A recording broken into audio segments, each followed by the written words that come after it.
heel vaak hoor je muziek. En dan vind je ervan, dat je de muziek lijkt een verhaal. En vandaag is muziek met het echte verhaal erbij. Ik geef het podium aan Dave. Hey, so this is just as weird for me as it is for you. Just so you know. And the story I'm going to tell you is... well, first I'll just sing you a little bit of a song that I grew up with. And that helps me put me in the mood because I need to go back in time to tell the story. And if I go back in time, this is a song that I learnt to play sitting around campfires in the bush. And I'll just sing you a little bit of it because I actually don't know the whole song, but sometimes I go for a walk, take a look at the moon, strum my guitar, sing out a tune, 'cause you're the reason I don't sleep at night.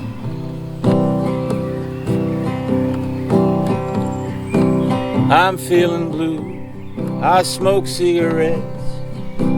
Yeah, feeling so blue, I drink coffee too.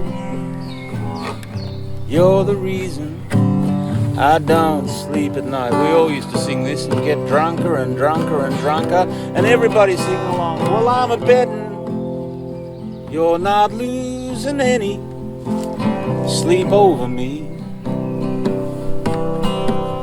And if you are, won't you come on over and spend some time with me, baby? Boom, ba da, bum, boom. Do do do do do. Sometimes I go for a walk, take a look at the moon, strum my guitar, sing out a tune. You're the reason I don't sleep at night. Oh. Ba ba do do do. That's the old song. We all used to sit around and sing that. It used to, like, people would, you play that one again, Dan. You know. So now I'm going to take you back. I was about 8 or 9 years old. I guess that must make it about 1972, 1973. And it's a little town in Australia on the coast, on the east coast of Australia, called Kempsey, a river town. And we lived on the edge of town. Across the road we had bush going down to the river, and up the road turned into a dirt road and followed the river further up into the bush, into the wilderness. And we had a family living just down the road from us, and they're into log trucks. They often had big log trucks parked in their front yard. And that family was called the Adamsons. And Gordon Adamson was about 14 years old. And me and my friend Willie and the other kids down the road, we were all sort of 8, 9, 10, I can't remember how old exactly. But Gordon's father, Frank, had bought Gordon a gun for his birthday. And it was a 22-inch rifle, not a 22. A 22 would have real bullets, but it was, in Holland you call it a buks. But it was a brand new and it was powerful. You could easily kill a rabbit or something with it. It was dangerous. And Gordon's dad had said to him, "Don't you dare go down the road and let those young boys near that gun, Gordon." And well, you tell a 14-year-old not to do something, a 14-year-old boy, what do you think he's going to do? He's going to do it, isn't he? So I was one Sunday afternoon in my room at my house. I hear tap, tap, tap on the window, and there's Gordon standing there with a rifle. And he's like, Dan, do you want to go down the river and have a go on my gun? I'm like, fuck yeah. Of course I bloody will do. I'm 10 years old. I've been playing cowboys and Indians with sticks. I want to have a go on a real gun. Let's go and get Will. And so we cross the road and we go down through our bush path to the river. Beautiful place, just beautiful place to grow up. And we spent all of our childhood there catching fish, lighting fires, going across the river, stealing fruit and corn from the farmer across the river, jumping out of trees. We had river swings, we had mudslides, we had mud fights. as we got older, we started smoking cigarettes and drinking down there. We started having our first romantic experiences down there. It was just sort of, that was pretty cool. But anyway, on this particular day, we're down there sitting on the river, and Gordon's got this new gun, and Gordon had a dog, and the dog was called Pal, and Pal was a bastard of a dog. We all hated him. We were frightened of him. We didn't like him. I said to Gordon, don't bring that fucking dog. And Gordon's like, nah, Dan, she'll be right. He's all right with me. He's all right, you know. But I didn't trust him. And so there we were sitting on the riverbank, taking turns at shooting stuff as floating past the river like a leaf. You know, anything that moved, a tin can, anything. And it was my turn, and about a metre away from the barrel of my gun was this big spider web. Beautiful big orb spider with this beautiful big fat orb spider right in the middle, in the centre, like a bullseye, with green specks on his back and the sun glinting off the... And I've got the gun, and I'm about to blow this spider to kingdom come. And even as an 8-year-old, I felt a twinge of guilt, because, you know, I had a conscience, and I knew that it's maybe not quite so cool to blow a spider to kingdom come, but fuck it, I'm going to do it anyway. And but the good news is I didn't get around to shooting the spider, and here's why. The next part's a bit of a blur, but it all happened in a split second, and the dog was next to me, and the dog snaps at someone, and I hear someone, yeah! And then Gordon gets up to kick the dog, and in the panic, I just like pull the trigger, and fucking all hell breaks loose. Gordon runs that way, Kevin runs that way, the dog's squealing up, running up into the bush behind me, and I turn around, and my friend Willie is sitting there with his hands on his face like this, with blood trickling down here, and he's like gone, he's really nonchalant guy, and he's going, oh shit, like this. And I just dropped the gun, and I fucking run, right? I run home, run. Screaming down the hill into my family's house, and Mum and Dad are sitting in the lounge room, and I have to pull myself up to pretend that everything's okay. So I tighten myself up and walk across the floor and walk down the hall and get into bed, and I'm shaking in bed like this. Mum comes into my room. What, Danny, what's wrong with you? What? Bill, she's calling my father. He comes in, and I remember my father's exact words. It was like, Jesus wept. You look like death warmed up. What is wrong with you? And of course I couldn't hold it anymore. The floodgates burst, and shove Willie in the face. And hell breaks loose in our house. Mum goes flying out the front door in a dressing gown up the street to the Williams house where Willie lived, who I thought I had shot.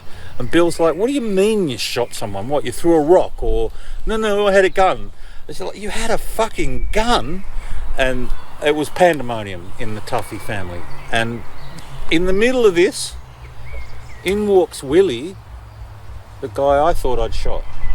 And he's got a bandage on his head, and it's hanging off. He's put it on himself. It was like really badly put on. And he comes walking into my bedroom chewing on a chicken leg. And he goes, what's wrong? What's going on here? What's wrong with all of you people? And I'm like, Will, I thought I just shot you, man. And Will goes, no, you didn't shoot me. But you shot Gordon Adamson, he says. So what had happened was, at the moment that the dog had bit Willie, Gordon had got up to kick the dog, and in that panic he'd put his arm in front of the gun and I'd pull the trigger. So we ended up at Kempsey Hospital, and to find out that Gordon, the bullet had gone in here, but they couldn't get it out with local anaesthetic, so they had to put him under general anaesthetic, completely under, to get him out. And then he went, and then they dug it out from under here, so it had gone in here and come out here, and we all lived to tell the tale. And Gordon, I remember Gordon coming out of that sort of general anaesthetic, and he woke up and he had the biggest smile on his face. It was like, yes, I've been shot and I survived. And here's my song. Here's my song about that. And the song is pretty much word for word the story, but it goes like this.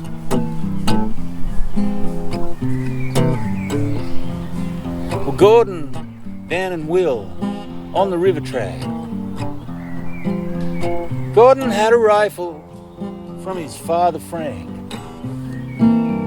Frank had said, be careful, don't let them boys near that. But Gordon came and got us, and we went shooting down on the river track. Ooh, shit.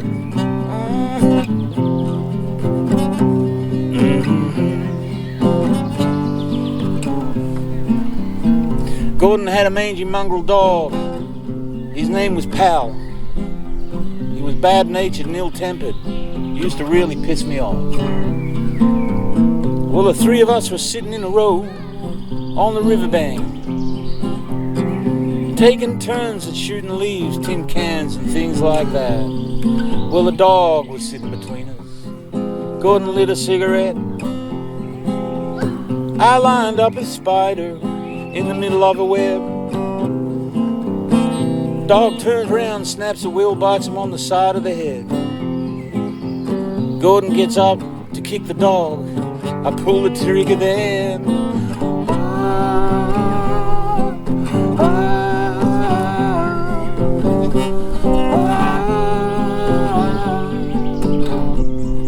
Well, it all happened in a second. Gordon took off like a flash. I turned around and looked at Willie's face all red and gashed. I dropped the gun and started running, leaving Will there on the track. I ran home, crawled into bed, and everything goes black. Well, Jesus wept is what my old man said when he found me laying there. My God, you look like death warmed up.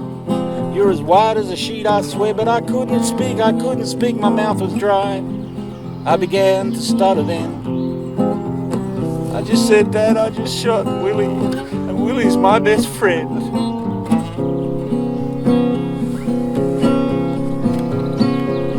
Well, next thing you know, old Will walks in with a bandage on his head, looking all kind of nonchalant, chewing on a chicken leg. Looks at me kind of funny. What's wrong with you, he says. I said, Will, I thought I just shot you, man. I thought you was dead.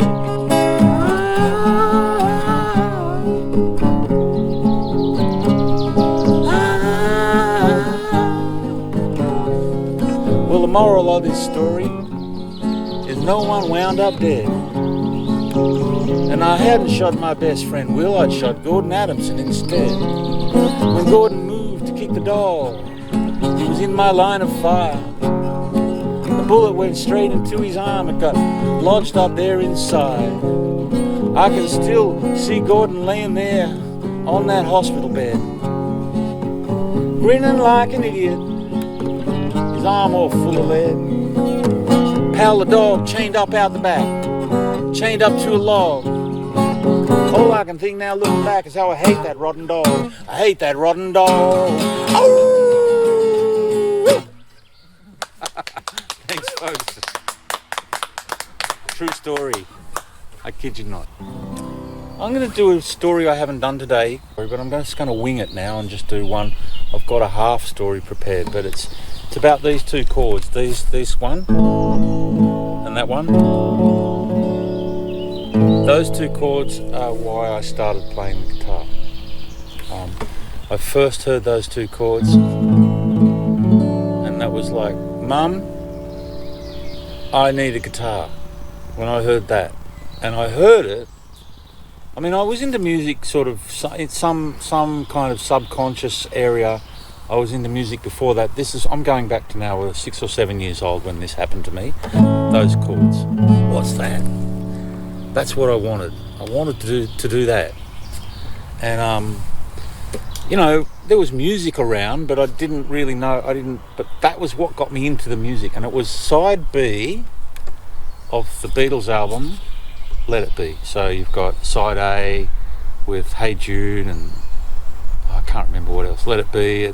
And side B starts off with a song called I've Got a Feeling, and I'm just going to divert a little bit. I don't know if you guys are Beatles fans, but like being a musician, I've known a lot of crazy Beatles fans, and Beatles fans are sort of split into two camps. And there's this one camp that says that the final album, Let It Be, is shit because the Beatles were breaking up. It's Paul's record, it's not a band record. John wasn't interested, he was on heroin and he had Yoko and blah blah blah, and George wasn't interested and Ringo was just there for the hell of it, and and Paul took over. And I just think, what a crock of shit. That's bullshit. It's a fucking fantastic record.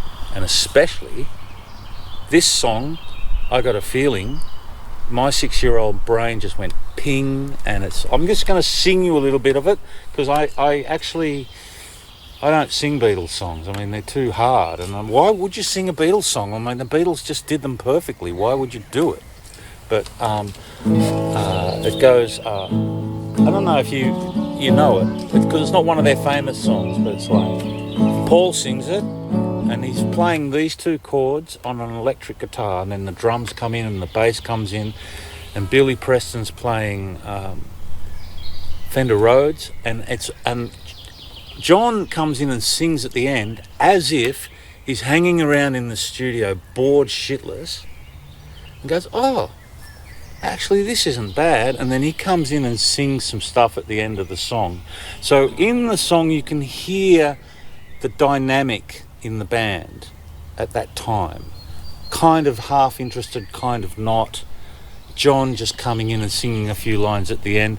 So I get all of the criticism about it not being a real Beatles song, but I think, fuck that, it's really cool. And the song's this one. Do you know it? You know this one? It's like, I got a feeling I can't hide, oh no. Paul singing. I can't sing like Paul. I got a feeling deep inside.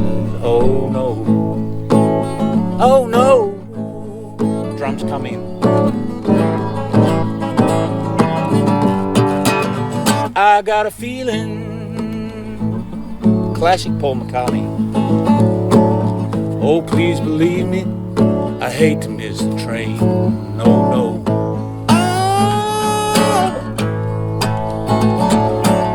And if you leave me, I won't be back again. No, no. Wow!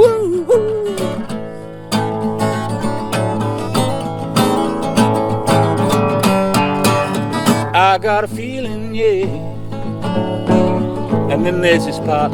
It goes on and on and on, and it's just this very simple song. And then at the end, this is the part where they do this instrumental, and then there's this bit in the middle where Paul goes off and does his wah, and I can't play that bit. I don't even know how to play it. But the song sort of comes back to the end, and it's on these two chords. And here comes John, right? John's in the back of the room going, actually, this isn't that bad. And he comes in, and he goes, everybody had a hard year. Everybody had a good time. Everybody had a wet dream. Everybody saw the sunshine, oh yeah. And then the Beatles are back, oh yeah. Everybody had a good year. Everybody let the hair down. Everybody pulled their socks up.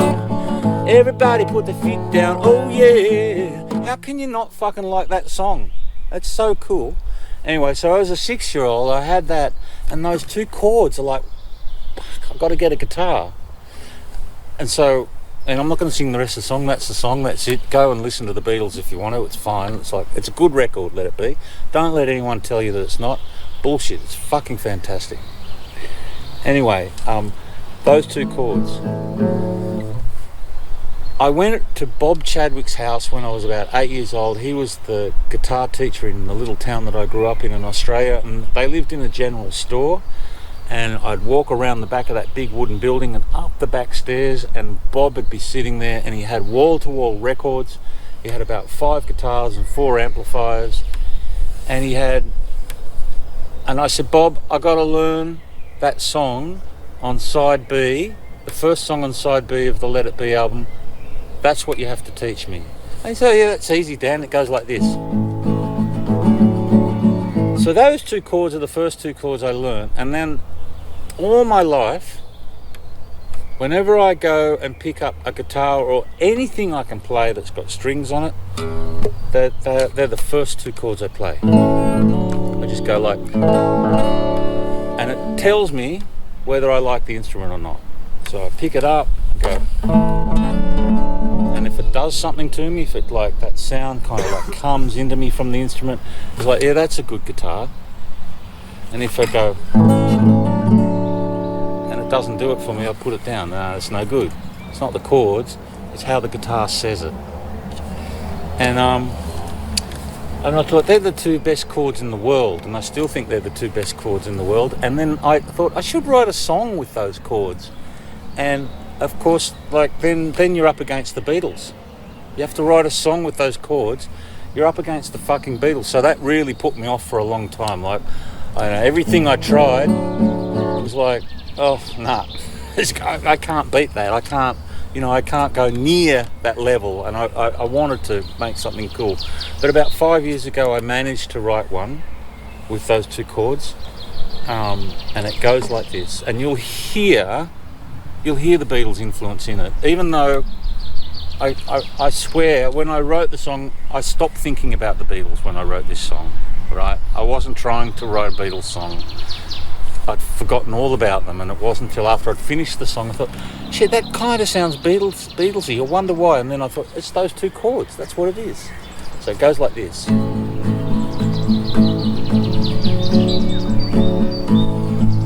we go.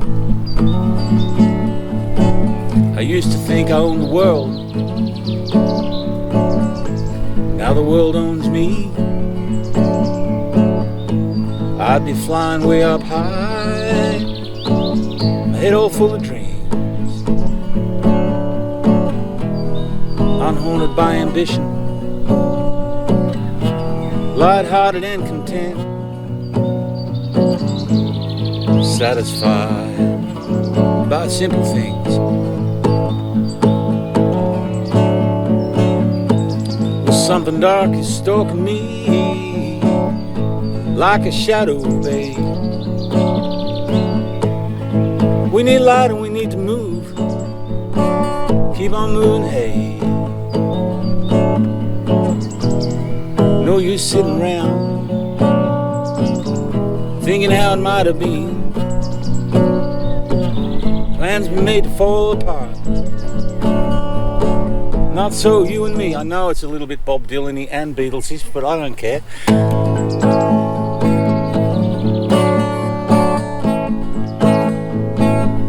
The band comes in.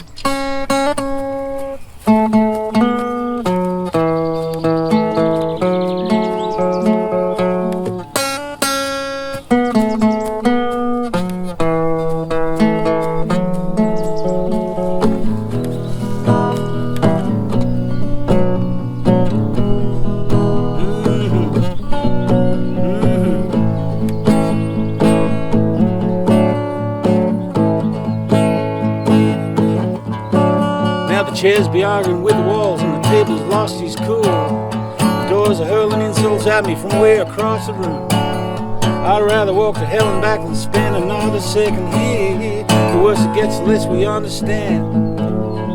But when the sea ain't blue, it's grey, and the sun ain't gold, it's pale,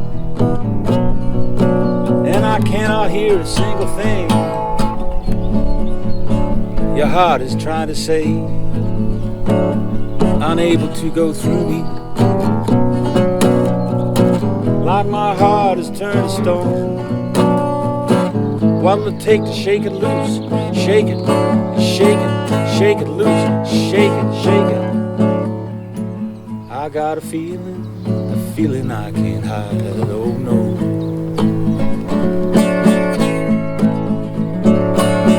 I got a feeling. No, I didn't put that on the end. Normally I don't do that. I did then just to tie the two things together. That's a whole journey. That's from 6 to 45 years old. 2 chords. Yeah, well, 10 years ago. Yeah. All right, I'm going to do the last song I'm going to do for you today. It's got nothing to do with the Beatles or the Stones or Bob, his Bobness. I just brought out a new record. I've got it here somewhere. Hold on.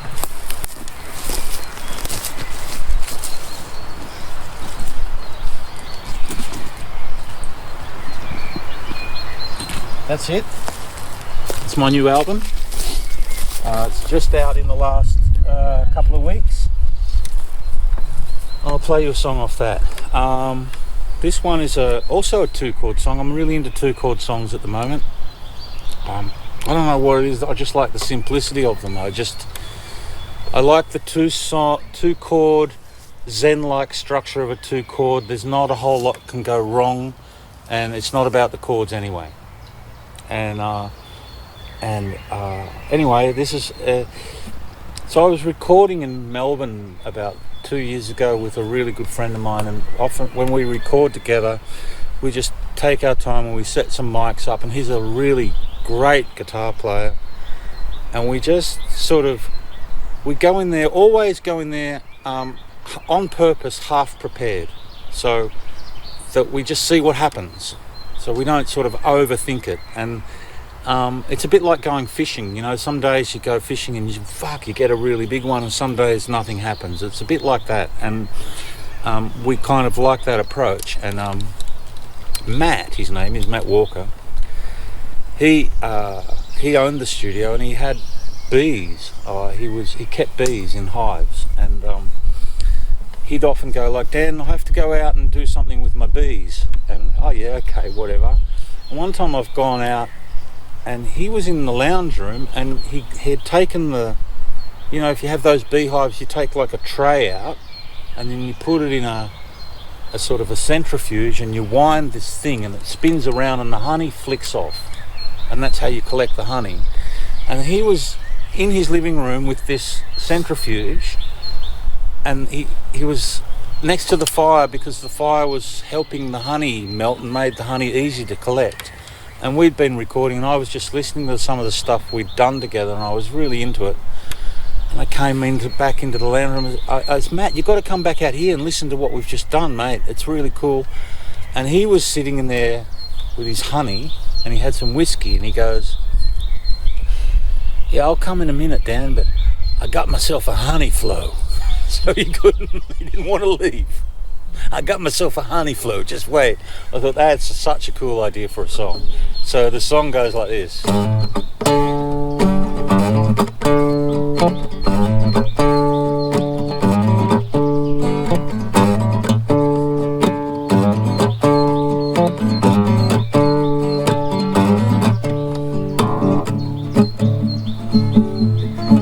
It's not about anything, it's just about making honey and music. Out to the shed, set up microphone, yeah.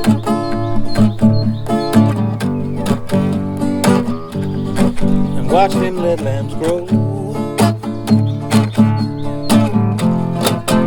Get yourself a honey flow.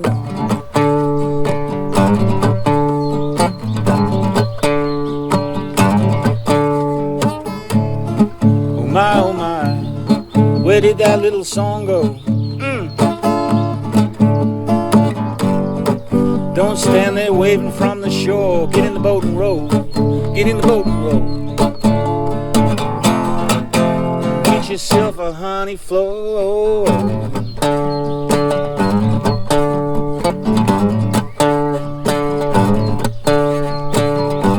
June, July, August, September, light a fire. You're gonna help me remember that sweet, sweet song in the long, long, long ago. That honey flow, ooh, that honey flow.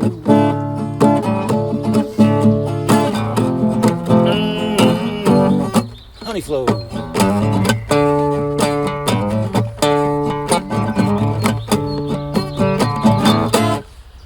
It's longer, but there's an instrumental, but that's it in the short version. Thank you very much. Wow.